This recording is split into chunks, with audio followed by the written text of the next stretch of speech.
yung sibuyas. Kuya. Para sa sa ano, ipon, ay ano po, pusit. Ayan, pusit. Lagay na natin.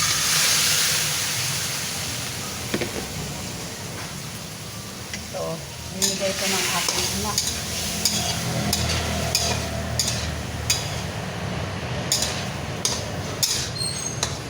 Binigay sa amin ito. Nasa lubong.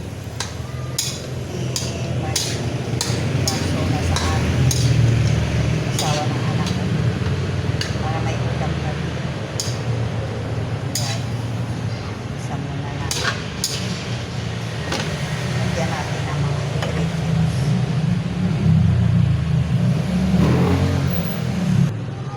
Ayan. Lagay na natin tubig at saka suka. Tapos palutuin na lang natin yan hanggang sa maluto, guys. Tayo na lang natin maluto.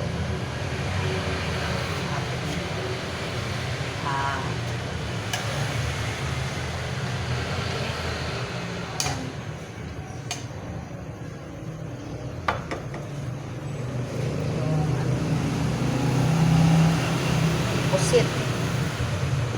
Pusit, guys. Ayan.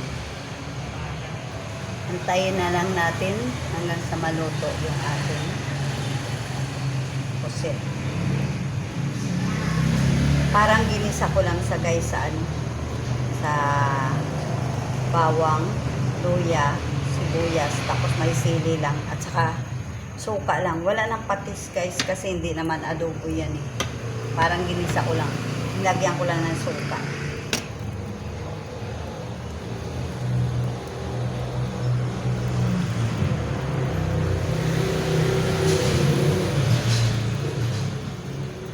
Yan.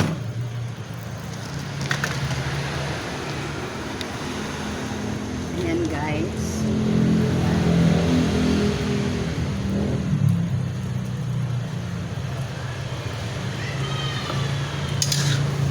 Malapit na siya.